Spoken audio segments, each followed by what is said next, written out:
Dear viewers, today we unveil a story of protection and conspiracy. Harmless couple, and evidence will fly to the police like birds. Of course, the boss could take him out, but he cleverly set up a program to send these seekers online every 24 hours. Unless he keeps his fingers nimble and manually cancels this cool program, if either of them gets in trouble, the boss will also face the music. Visiting hours are running out. Vera was taken back to his cell, leaving a cryptic message. The signal was WP2 encrypted like a secret society. This encryption took him days to crack.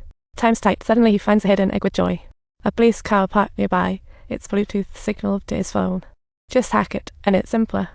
Ike brought good news, but the boss brother changed his expression, ignoring the urgency, wanting to take Ike to a secluded place for a chat. He took Ike to a secluded spot. Even though he found a way to save his brother, luck wasn't on his side. He pulled out a weapon for Ike's eternal sleep, and Ike realized his brother sought a new investment, not rescue. To stay alive, he must eliminate Vera in prison, otherwise his power will vanish like a balloon once out.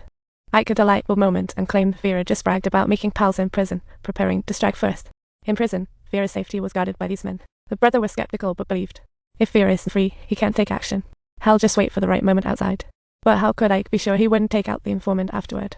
He couldn't guarantee that. He was just walking the only path he could. He also told the brother about other choices, which the brother bought wholeheartedly. Now he needed 30 seconds to infiltrate the patrol car's Bluetooth signal, so he could run a program on the prison access system. Darren, using his charm, approached the alert like magic.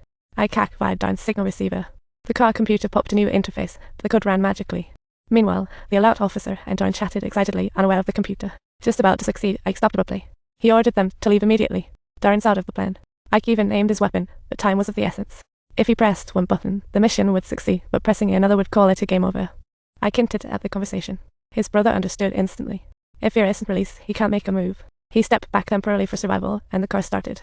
With just 2 minutes to the agreed time, the brother pulled out his weapon to prevent a horde of prisoners from turning on. Time's up. The prison went dark due to all doors opening, a movie effect. Where's the alarm?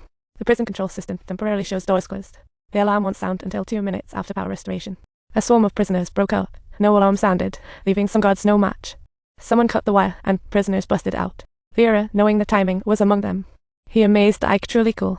While exchanging glances, Vera ordered his men to take out someone. With a gunshot, Vera's brother fell. Having seen through his scheme, he's now out of the game. His business ended. Vera didn't care. He was leaving for a new start. Evidence was irrelevant.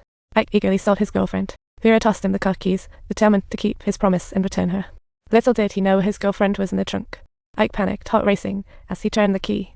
The thing he feared finally happened, and Ike was lost in thought. He felt helpless. Who knew this moment would feel so powerless? Shara had been dealt with. He recalled how she, a lively girl, brightened his life when she moved in. She brought some colour to Ike's lonely life, but the hacker lifestyle made him develop severe social anxiety, pushing him to be even more. Shara talked a mile a minute, and just as they were about to finish, she reached out to shake hands for an introduction.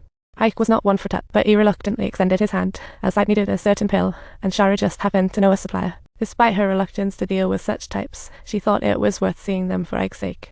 Ever since the boss went to prison, they thought of using Shara to threaten the talented hacker, and since then, Ike's mental state began to run. On the cosmic calendar, human life is merely a brief interlude. As time went on, Ike began to adjust to life without Shara. Thus, he began to loathe himself, but a year later, these events would only echo occasionally, fading into memories, even becoming jokes among friends. The girl's smartwatch malfunctioned. After following prompts, it recovered, but her smart home devices went haywire. First, the TV blasted the news, the projection screen came down, and she scrambled to turn it off with her, but all switches refused to respond. As she pressed off, others turned on. She tried repeatedly. Finally, the TV shut off. The startled girl ran to her private pool, only for the room lights to start flashing Igor Vintilda.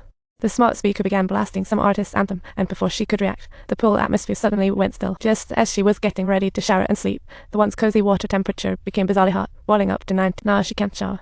Just dressed, she found the AC cold and tried adjusting the thermostat. But her home seemed to have kicked off a concert, suddenly staging a farce with smart furniture. Even the garage door had its thoughts. In summer heat, she wore a winter coat, lowered AC, calling smart furniture support. Customer service suggested rebooting, but it no longer worked. After 300 rounds, she realized it was a waste of time.